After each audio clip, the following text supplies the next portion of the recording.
Welcome to another episode of Live from the Blue Seats. I'm your host, Rob, joined this week by Dave, and Nick is here, Brooklyn Joker 90 on Twitter.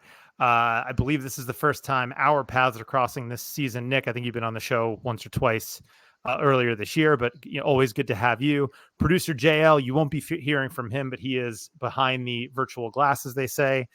And in a week of no hockey games, we still have plenty of hockey to talk about, as the Rangers are in the midst of their bye week and all-star break.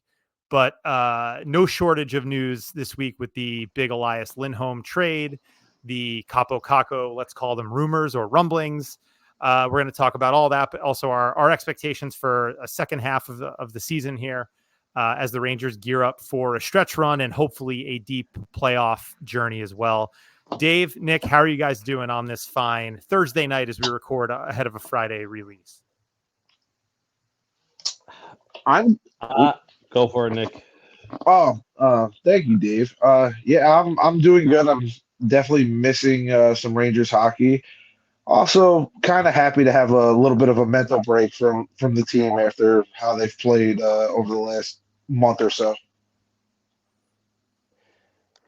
I mean, I was in need of a little bit of a break from just going 24/7 with the kids and the Rangers looking like dog shit, like we spoke about last week. But now that I've had a little bit of time, a little bit of a break, I see how we had dodged the bullet with Elias Lindholm, so I'm good. I'm back. I'm ready for more hockey. I'm ready for real hockey, not all-star game hockey. Yeah, and with all of that's a great segue, right? Because with all the Lindholm stuff that happened over the last 24, 48 hours, and then some of the Kakko discourse, let's call it, when the rumblings came out that the Rangers are quote unquote taking calls on Kaapo Kakko. That was from Darren Drager on Insider Trading. It was about a 32-second piece of rumor mongering information, let's call it, and didn't really sound that grounded in anything in terms of hard information. And we'll get to all that. But in my mind, I was like you guys, I was very excited to not watch the Rangers because of how stressful the games have been and not the individual games, but just the discourse around the team. And then I was thinking to myself after that happened, like, man, I just wish there was a game on, right, to distract us from all this. The other thing I think that's now occurring to me is this is going to be a very long 5 weeks because trade season has officially kicked off with that big deal. So just to recap it, in case anyone didn't see it, I'm sure if you're listening to this podcast, you have seen it. Elias Lindholm goes from Calgary to Vancouver. The big NHL piece going the other direction is Andrei Kuzmenko. A couple of prospects and a first-round pick in that deal, all for the rental services of Elias Lindholm. No guarantee that he re-signs with Vancouver, but Vancouver is all in. Good for them. They're having a great year. Nick, I want to start with you. What are your top-line thoughts on the Lindholm deal? Thank God it wasn't Chris Drury. Because with as much as I've complained about the Rangers so far this year, and I do want Drury to be aggressive, giving up 4 to 5 assets for a guy who, let's be 100% honest, if the Rangers were to trade for Elias Lindholm, it was a pure rental. They were not extending him. They couldn't afford him past this year. So to give up that much for a potential 3-4 month rental and a guy who I'm not 100% certain gets us over the hump, I would have absolutely wanted to murder Chris Drury if that was him. So thank God he went to Vancouver. That temptation is now removed from Drury, and hopefully he'll focus and do what he did 2 years ago and bring in a couple of pieces to round out the roster and make us a more efficient team. Couldn't have said it any better. Now, this team is not an Elias Lindholm away. This team needs a 3C, which is not Lindholm, especially not for that price. They might need another winger. They need a 4C. They might need a seventh defenseman. Small moves to augment the roster and fill the roster holes. That's all they need. The price for the role Lindholm was going to play was not worth it. Remember, he wasn't going to get top six time. He wasn't going to get top power play time.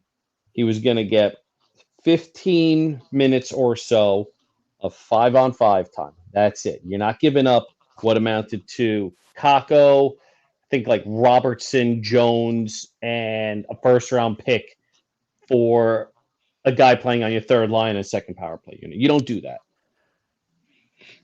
This also brings, and you mentioned Drury, Nick, and I think you were talking more negatively about the state of the entire team because, again, other than a couple of moves, the Booch trade is obviously the big one, but I think Drury's done a fantastic job. And this just brings to mind for me one of his absolute masterstrokes, which is the Filipino extension, right? I mean, he is on a cap hit that's essentially going to be half of what Elias Lindholm's new cap hit is going to be. And I would argue, and I'm sure there would be an argument, but I would argue that Hedel could reach higher heights than Lindholm has. I know he had 40 plus goals that one year playing with Kachuk and Huberto, right? That was the line. And, Calgary was a super hot team at that point. And he has not reached those scoring heights since. His metrics are just kind of so-so. He's not this kind of lockdown, shutdown C in like the mold of a Philip Danault, let's say, right? So you're not getting plus scoring. You're not getting plus shutdown numbers or performance. You're going to give that guy $8 million. Look, Philip Hedel's health is paramount, right? But when he's healthy, and if he ever plays again, which we all hope he does, I think the Rangers are in much better shape with Philip Hedel on their books in a middle six center role. So agree, bullet dodged. I did want to get your thoughts, Dave, on one thing, because this comes up a lot, and maybe you don't have thoughts, but kind of interesting that he was traded within his division, right? I mean, this is one of those things where, you're hearing rumors about maybe the Penguins or Flyers are shopping some players, right? Scott Lawton's name has come up. Jake Gensel, huge name that's come up. And I think a lot of people's first reaction is, well, they wouldn't trade him to the Rangers. It's in their division, right? Especially a guy like Lawton who has term. But Lindholm went from Calgary to Vancouver. Do you got either of you guys have any thoughts on that? I mean, I think it's probably smart to take the best deal, of course, but I see the other side of it as well. I get it. I don't necessarily agree with it for somebody that's pure rental. I'm sure Calgary looked at Vancouver's cap situation. They have cap space, but they need to sign Pettersson. They need to fill out the rest of the roster. With Lindholm likely commanding $8 million, they can't fit him. So they thought it was probably not overly, not a big concern for them to have Lindholm in the division. And plus, they got a pretty decent haul. Not many teams were going to match that, especially when you kind of take a step back and look at how all this unfolded.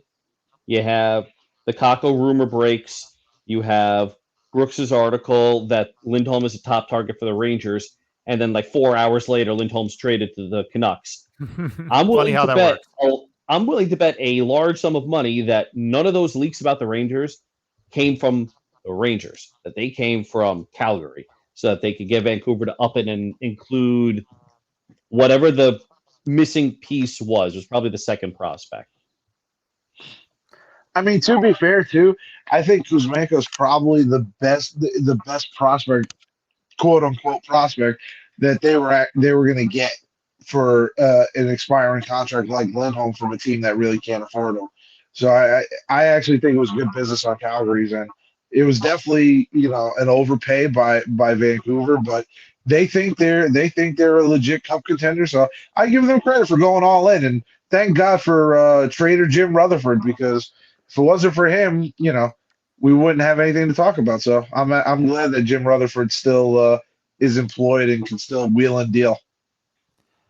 And would you have any qualms trading in division like that, Nick? Or are you kind of one of those guys who's like, just get the best deal, don't worry about it?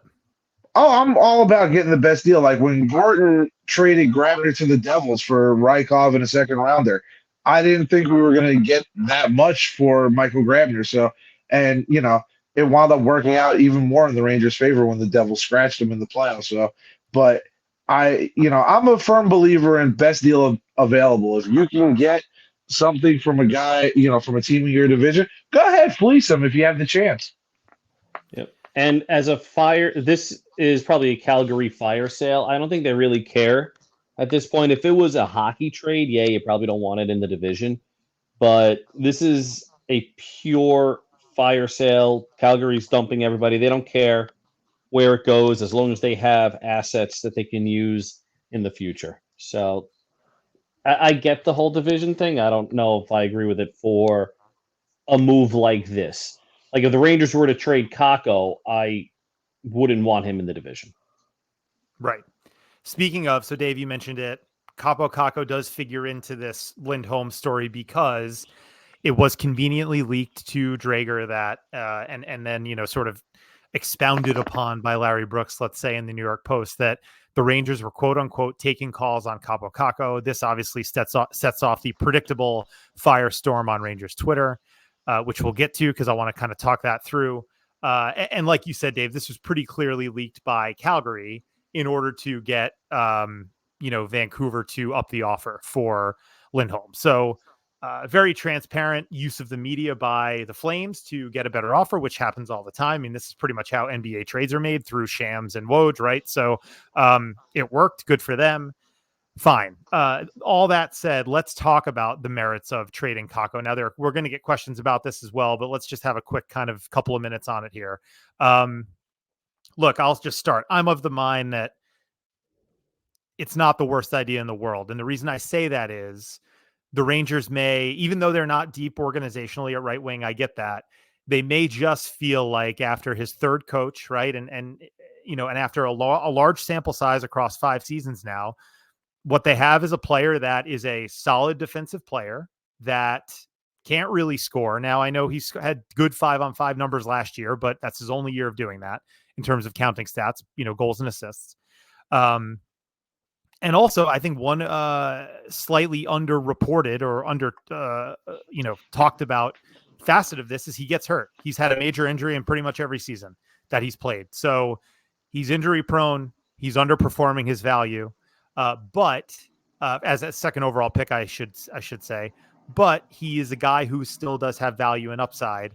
And could the Rangers parlay that to fill a need at center and maybe on defense as well? So I see the merits in it. I don't think it's a crazy thing. I think you really should be taking calls on pretty much every player on your roster, bar 2 or 3, your Adam Foxes, your Artemi Panarins, right? And even, teams aren't going to be calling about either of those guys on those contracts anyway. So even Lafreniere, I'd take calls on, because if this is the best he has, then you trade him at his highest value, right? So anyway, what do you guys think? Nick, I'll start with you. Rangers taking calls on Kakko. What was your immediate thought on that, and how do you feel about it? I look at it this way. Mark Messier was traded. Mark Messier is one of the greatest players to ever play. So if he can get moved, anybody can get moved, especially somebody like Kaapo Kakko, who, as you mentioned, has not really cut the mustard so far as an NHLer. He has some really good things about his game. Defensively, his board work. He has he's a higher upside version of Jesper Fast or Carl Hagelin. That's really what we're looking at. And that's not what you draft second overall. So if there's a team out there that's willing to, overpay to believe that they can unlock his potential, then I'm all for it at this point, because look, as much as I like Kakko and as much as I like some of the stuff he brings to the game, I don't think it's worth holding on to and betting on this potential that at some point, like Chris Kreider, unlocked a 30-goal season 10 years down the road. It's not worth it, especially when this team is all in to win a cup.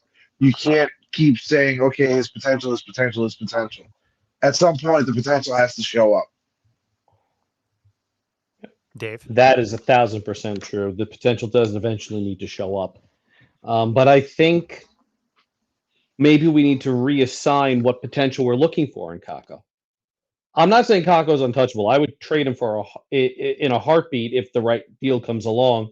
And I've really been pumping the Ryan Hartman thing ever since I mentioned it last week as a throwaway name, and all of a sudden it picked up steam. I don't know how. You're very But influential, Dave. Yeah, bullshit. Thanks, though. Someone's um, listening. so Ryan Hartman is a guy that has a good contract, 2 more years of 4 million. He's not 100 years old. He plays a Will Cooley style game, which is something that the Rangers do need. He's shown that he can play with skilled players in the top six. He can play at all three strengths. He drives offense. He's what the Rangers need. And I would trade Kakko for him. I don't know if 1 for 1 is fair value. I don't know what the fair value for somebody like Kakko is. But back to what we should be expecting of Kakko, he's a top defensive forward in the NHL right now.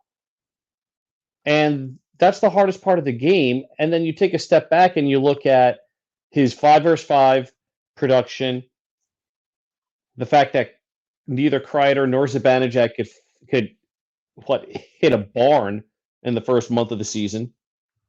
I'm half asleep right now, so I'm screwing up terms. Everyone give me a little bit of a break here.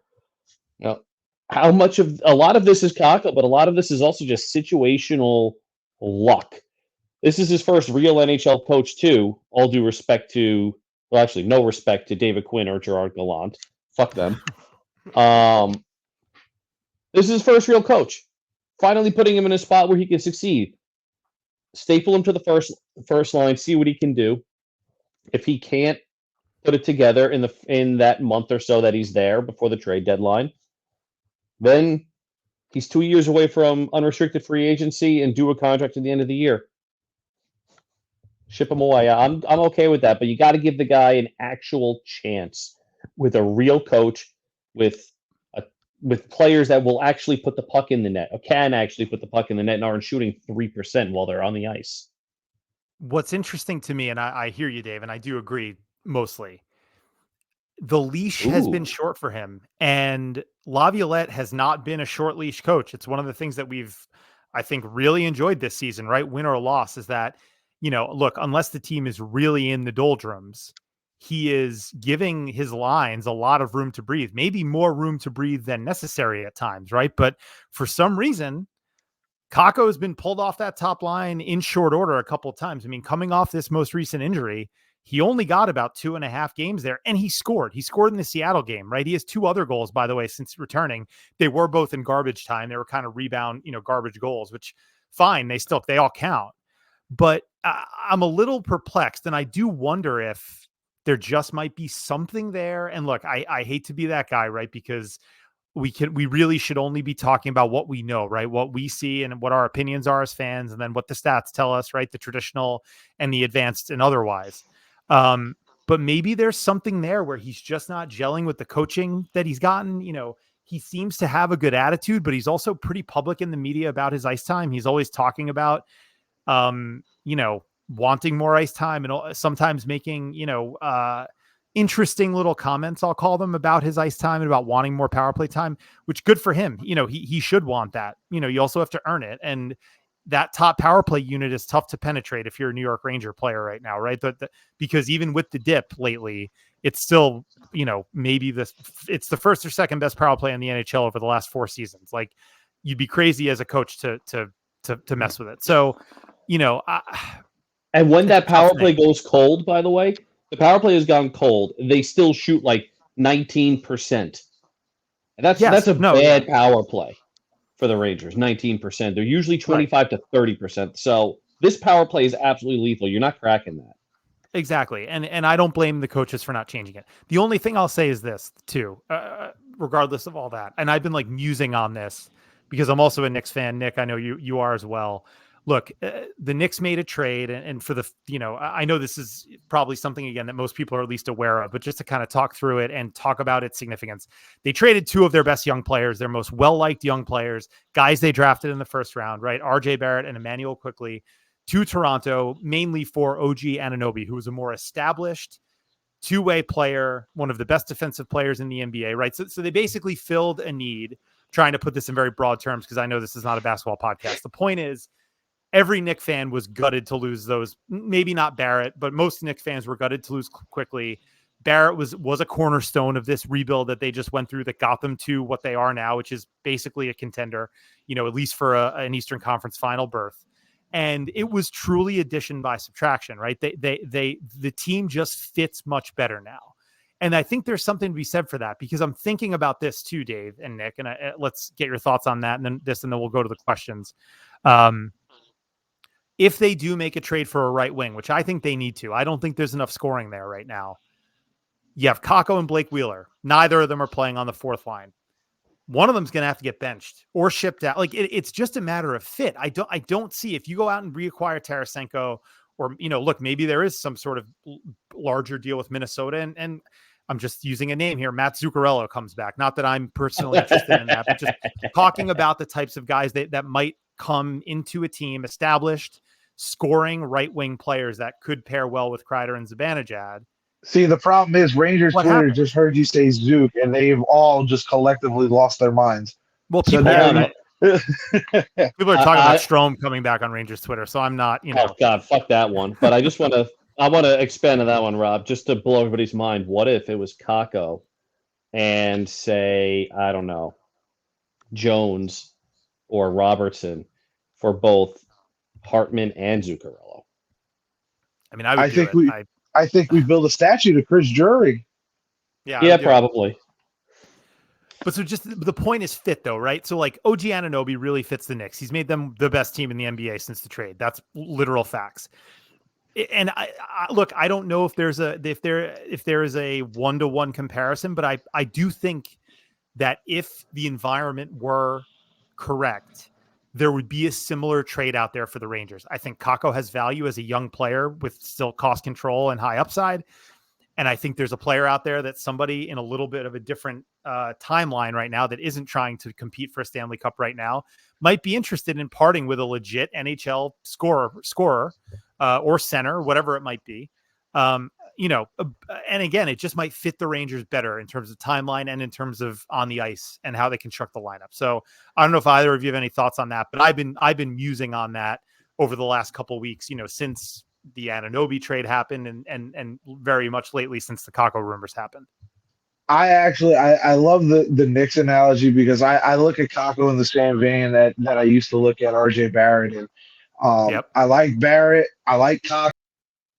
Fit just isn't there. There was glaring issues with RJ Barrett's game. There's glaring issues with Kakko's game. If we could give him time, I would love to do that. But the problem is, I think the Rangers are now past that point, because they are in a we must win the cup now mode. So if this was still, we were going through the rebuild, or there wasn't almost a mandate of, we didn't have the embarrassment of last year's first round, I think you could give him a longer leash. But the problem is, based on where we're at, the timeline just doesn't fit anymore. So I think he's a square peg in a round hole, and the Rangers do have to look at moving on. I would love reuniting Tarasenko with Zibanejad and Kreider, because that line worked. They fed off each other. Tarasenko not only can create, but as we all know, he's a great finisher. So that's a huge thing for that first line. And I would try and use Kakko to add a center. And I really do like the Kakko to Minnesota for Ryan Hartman. Now, do you add a conditional second? Do you add Zach Jones or, Robertson? I mean, Kakko, Robertson, and, conditional second for Hartman, I would honestly be okay. That's too much. I think Kakko for Hartman 1-for-1 does it. You think Minnesota does that 1-for-1? Kakko's 22 years old. I know, but they also bought really low on Ryan Hartman, and they kind of brought him along and finished his development to turn him into a pretty solid NHLer. So if I was them, I'd look to sell as high as I could on him. All right, let me just check what Hartman's stats are now, just so that I'm understanding where he is, and I can't. He does play on the top line, or he was for a while. Maybe they've changed that, but I know for a while it was Kaprizov, Hartman, and Zuccarello, right? Yes, it was. All last year. Yeah, last year that was their best line.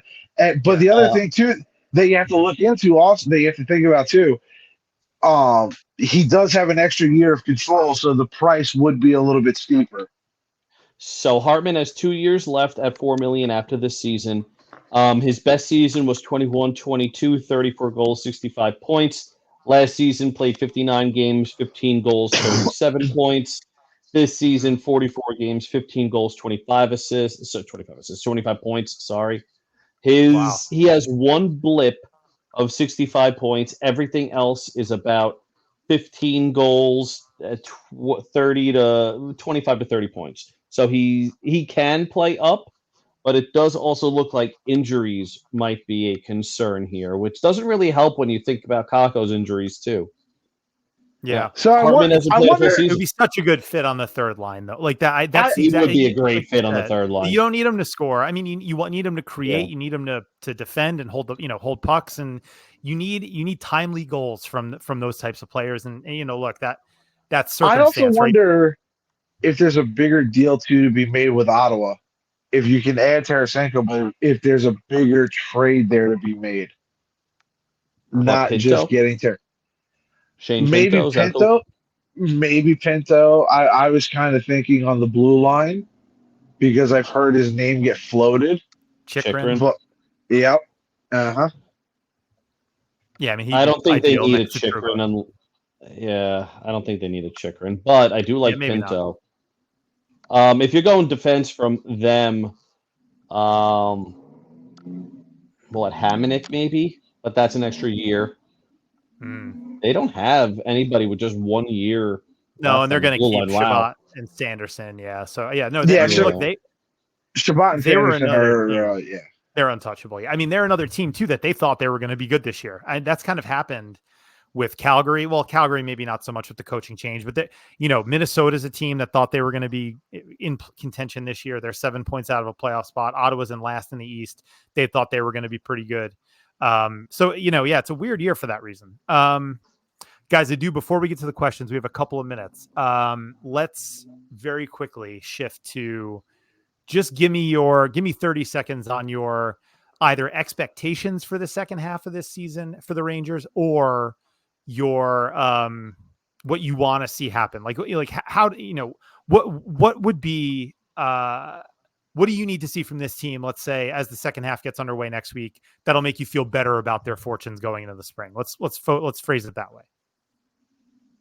Dave. Oh, you want me to start this? Yeah. Oh, jeez. All right. So what am I expecting from the Rangers in the second half of the season? I am expecting Igor Shesterkin to get his fucking act together. There you go. Half of the games.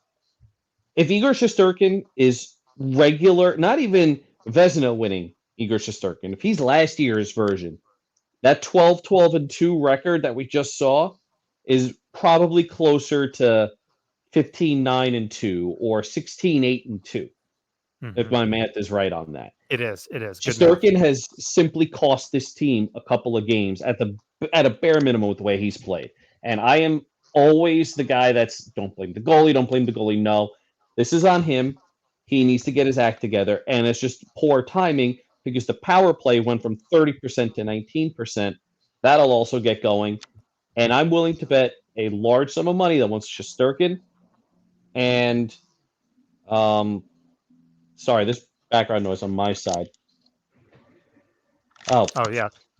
Yeah, because my wife started printing something while I'm podcasting. Thank you. So sorry for the background. Yeah, we got tired of paying for inkjets, so we just bought a laser printer. It was like $200, and she started printing while I'm in here podcasting. I like that answer, Dave. Yeah. Once Shesterkin and the power play get going, she just texted, sorry. We won't even notice that the Rangers are without a 3C for a while. That's what I was trying to say. That was good. Nick, how about you? And then we'll get to the question. I'm just expecting the team to be more focused, more dialed in than they have been, the last month or so. Because there's just been a couple games over this last month where it just seemed like they weren't really ready to play. And I think part of it is just I think a lot of it has to do with health. So I'm hoping for better health, here down the stretch, that this bye week and the All-Star break kind of came at the perfect time for them since they were reeling. But what I'm really hoping for, what I want to see is some secondary scoring, Can anyone outside of the Panarin line, please, for the love of God, do something offensively? Please, just anybody. I really don't care who at this point, but just somebody outside of Panarin, Trocheck, and Lafreniere, please.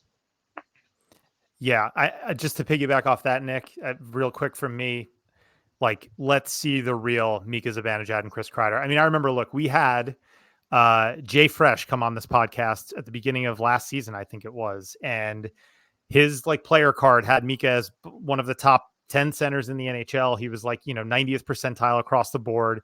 We all know he's a great finisher on the power play. He's a great goal scorer. And the Rangers have played 49 games or whatever it is. I would say in all but 15 of those games, he has not looked like himself. I don't know if there's an injury there.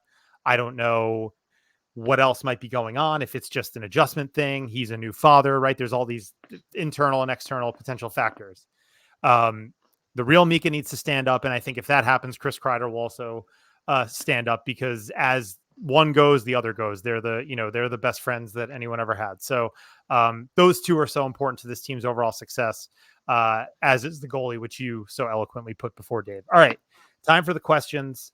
We got quite a few, so we want to, get through them all. We're starting with the very familiar John Cougar Colleen Camp at Bill to Spill. What is the worst Ranger Twitter trade rumor you've ever heard? Now, Dave, you clarified this. Aside from that stupid Horvat Booch one, which I don't even remember. So I'm glad I'm glad your brain remembers it, because mine does not. I blacked it out. I remember that because there was a very specific group of people that were trying to be coy and pretend like they had clout, and it was very clear they didn't. So I just wanted to put that one out there. Got it. So aside from that, do you have any in your head? I want to say all the Brad Richards trade deadline rumors, because obviously he came to the Rangers, but Brad Richards was rumored to be coming to the Rangers for like 4 years before he actually signed with them, and none of them actually made sense given the timing. Dallas was good, the Rangers were good. It made no sense for them to trade Brad Richards to the Rangers, but it just didn't go away, and it was like 3 straight trade deadlines for this, and every time I saw it, I wanted to put my head through a wall. Nick, how about yourself? I feel like there was a run of like 5 straight years where Alesh Hemsky was getting traded to the Rangers. I remember that. Like, Keith Tkachuk too. Yeah, like you remember those, right? Like it was like 5 straight seasons of Alesh Hemsky will be a New York Ranger. It never happened, obviously, but it was just like one of those things. Like I couldn't wait every year for like February to come, because it was like, okay, Hemsky to the Rangers. The Rangers time is here. Let's go. Or my favorite, Taylor Hall for Michael Del Zotto. That was my personal favorite. I missed that one. Where the fuck did that come from? Oh, dude, I'll never forget. That was, I want to say 2013-ish, where everybody turned on Del Zotto. It was like after everybody turned on Del Zotto, and it was just like it was the strike, the lockout shortened season 12-13, where a couple people on Twitter kept floating that, and I just remember saying to somebody, I'm like, we all believe Del Zotto's garbage. Why would Edmonton trade Taylor Hall, who they love, for our garbage? I'm like, can you come up with something better, just please? And then they traded him for Adam Larson 1-on-1, 1-for-1. Yeah, which kind of killed my point. So I kind of looked like an idiot on that one. Honestly, I don't have as good a memory for this stuff as you guys, but I will say this: anything from last year involving Patrick Kane I saw some like off the wall stuff, which like also came from Blackhawks Twitter, but it's hockey Twitter in general, right? So I'll just use that as an extension here. I mean, people were literally like, "You're not getting him unless you give us Alexi Lafreniere." Like, I was like, "What are you smoking?" Like it was bizarre stuff. So yeah, people don't have the greatest meter sometimes for trade value. Good question though. Thank you to Mr. To Spill. Next one comes from Michael Silvers, M Silvers 1979. Okay, I joked about this back in November, but now I'm for real. Should Mika shave the head? Yes.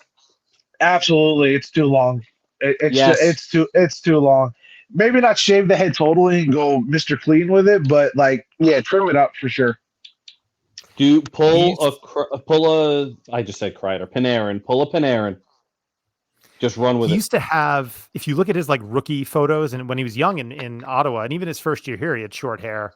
He used to like, I think he had it dyed up top. Maybe he should go back to his like rookie year stuff and just go, go full, hit the full reset button as a pro hockey player. I agree though. Anything, and I'm sure, look, Mika's the kind of guy who's pretty introspective, um, very hard on himself. I can imagine he's weighing all options as we speak.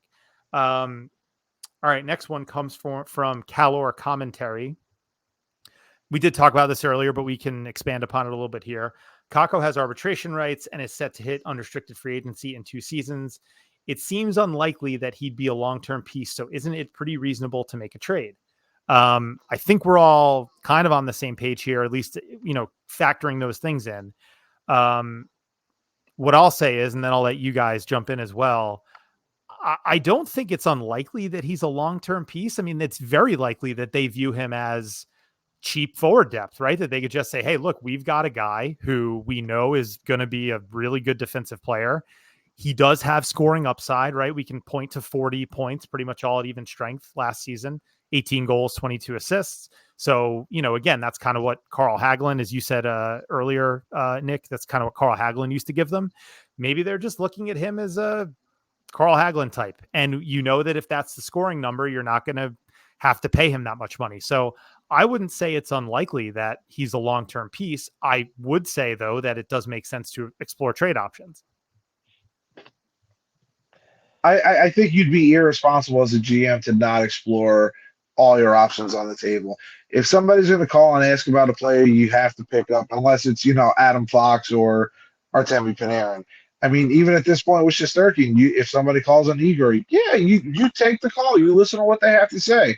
It may be a very short conversation, but you still listen and give somebody the benefit of the doubt, because if they're going to overpay for one of your assets, you'd be dumb to not take it. So I think everything should be on the table.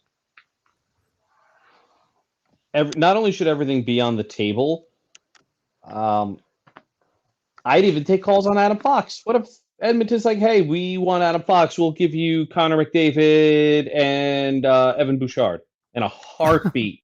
Heartbeat. I make that trade. Heartbeat. I think they would actually. I think the city of Edmonton would actually riot. They didn't riot for Gretzky, but I think that one they'd actually riot. They would, and that's not a real rumor. That's nothing. That's just me throwing one of those extremes out there. But I do want to flip this a little bit on Kakko. Given what Caller Commentary said, RFA, 2 years of RFA before he hits unrestricted free agency at the age of 25. He will be highly sought after, even with questionable offensive numbers. He's going to get paid. Do you give him 8 years at $4.5 million if you can fit it with the cap? At the really very worst, he's a middle six winger who puts up 40 points and plays is one of your top penalty killers and is one of the best defensive forwards in the NHL. And if he ever finds that offense, if he pulls a Kreider and finds 30 goals later in his career, what a bargain that contract is. I just think the one uphill battle that he has is being in the same city where he was the second overall pick, where expectations were so high for him. So I just think that's the stigma, because I don't think fans will ever truly be happy, because he, oh, it's either him or Jack Hughes, and we got him. So hey, we got the kid coming off the World Juniors who was just lighting up the World Juniors offensively. So it was like we expected to get the next big goal scorer in the NHL. So the fact that he's not that, he's turned into more of a defensive specialist. I just don't know that. That's why I keep saying I just don't know if this city is the right fit for him anymore. Well, so let me end now. Yeah, go ahead. The hype is the hype for a very specific reason that I'm not going to go into on this podcast. And it was ill-advised to have that level of hype for a guy that if you watched him closely, and this is actually what got Connell on to the staff here, you know, the way he was receiving the puck with the stick kind of in front of him and not in his hip pocket, not ready to make an action, you could tell he needed time. Mm-hmm. And unfortunately, that nuance was lost in a lot of the hype of finally having a top 2 pick. So there's and then development think about needed. this. Well, I was going to say, and then think about this, right? I think the Rangers made a mistake here. David Quinn as coach, and however else they treated, this play, whoever else kind of had their hands on him, but his development, everybody figured it needed to be defense, right? Everyone figured that, well, he's got to learn the two-way North American game, and look, his metrics stunk to his rookie season, but A, he was a rookie, B, he was on an awful team. By his second season, he was already showing massive improvement on that side of the puck. What he really needed, to your point, Dave, was true skills coaching in order to get him to make quicker decisions with the puck. Because now in season 5, that's still what plagues him, I think. Like that's what I think gums up the works and why his lines tend not to produce. Like, look, I totally appreciate the statistics. I know what the expected goals numbers, on ice, expected goals numbers look like with him, Zibanejad, and Kreider. But also the 3% shooting is not just luck. It can't be. The sample size is too big.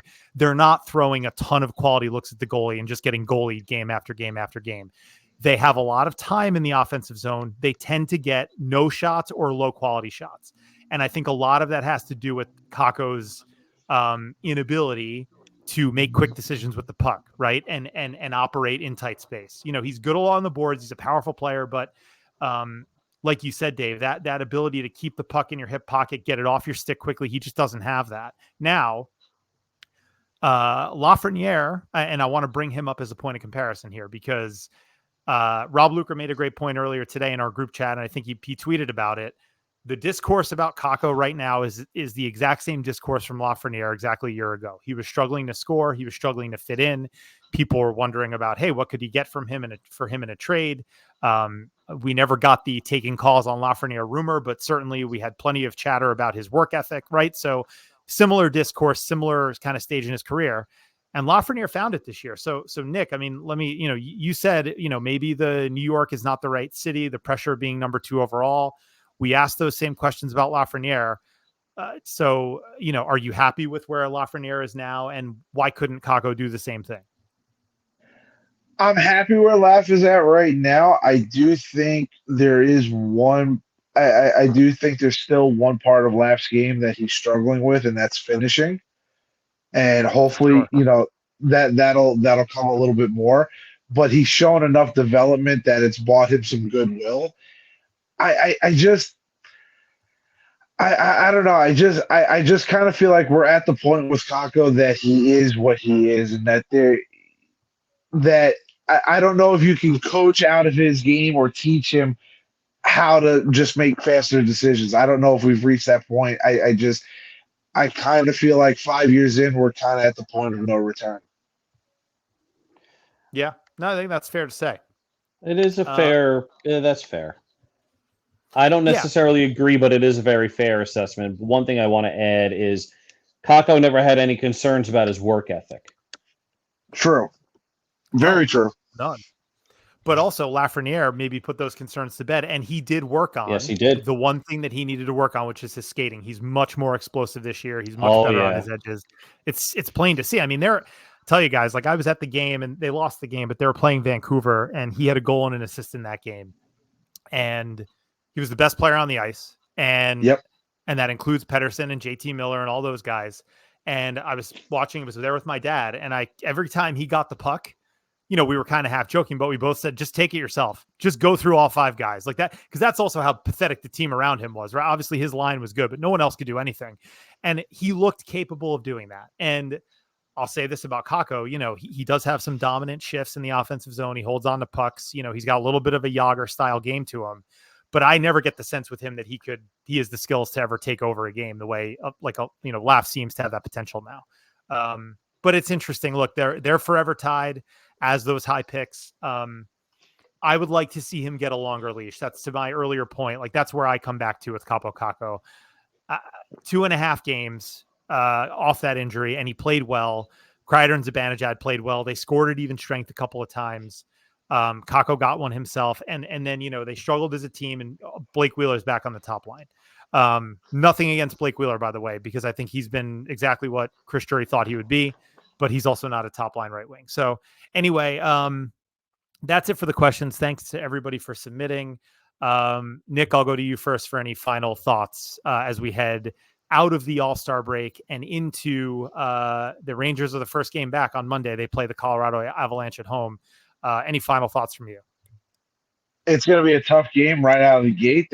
We're really going to see how this team can react to a little bit of adversity, and even not even adversity, but just go. They went into the break hot off that game against Ottawa, putting up 7. So you had the nice little layoff here. But the biggest thing for me, I'm going to be watching is Igor, and I'm also going to have my eyes on Keandre Miller, because as much as we're talking about Kakko, I think a lot of attention has to be turned to Keandre, because he has not played well, and his development has definitely peaked at this point. So this second half of the season is not only huge for Lafreniere and Kakko, but it's absolutely monumental for Keandre Miller. So him and Igor are my two biggest points of focus as we get going towards the home stretch of the season. Dave? I'm going to reiterate what I have been saying all season. The Rangers are a cup contender. They don't need a big splash, although I would consider Ryan Hartman a big splash, and I'm kind of contradicting You're pushing myself. that agenda now. You're almost as bad as Tyler with a Yanni Gourde. At least the Rangers can afford Ryan Hartman. Sorry, Tyler. Love you, buddy. So the Rangers are a playoff team. They're a Stanley Cup contender. They are one third-line center, preferably a fourth-line center, and probably a depth defenseman away from really rounding out the team. You got to let Igor figure it out. This team is not going to win if Igor doesn't do what Igor does. And this team is not going to win if your top players don't do what they need to do. Igor is one of them. Kreider's Zibanejad, another pair. You got to let these guys figure it out, and we can blame everybody all you want. Even if the Rangers are just relying on their power play and on the second line, they're capable of making a run. We saw them do this in October and November.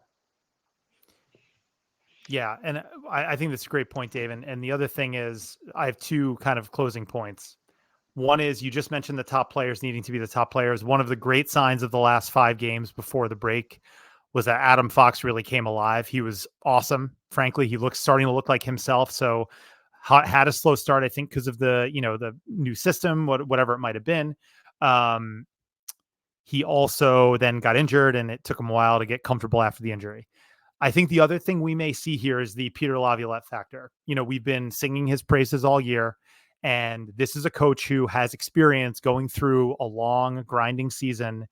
And now, look, I know he's had limited playoff success lately, but he's also taken 2 teams to the Stanley Cup final, 3, I'm sorry, and obviously won the Cup once with Carolina. A lot of hockey is about peaking at the right time, right? Florida Panthers did that last year, made the Cup final. If the Rangers can be playing their best hockey in March and April, I feel really good about them going into the playoffs, because also, and this has been said quite a bit, the Eastern Conference is wide open. There's no dominant team. Boston's got a great record, but that's propped up by a lot of overtime losses. They're still very goaltending reliant. Carolina's, they're there. They're going to be tough. The Devils are not what they were with all their injuries and goaltending issues.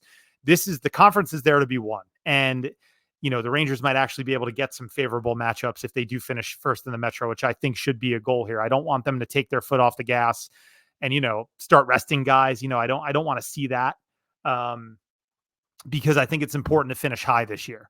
And they've obviously had enough injuries and time off to deal with. So, yeah, I mean, look, it should be a really interesting second half of the year. Trade deadlines coming up in 5 weeks. We'll be all over that as well. Real quick before we sign off, we have a YouTube channel now. You might even be listening to this podcast on that YouTube channel.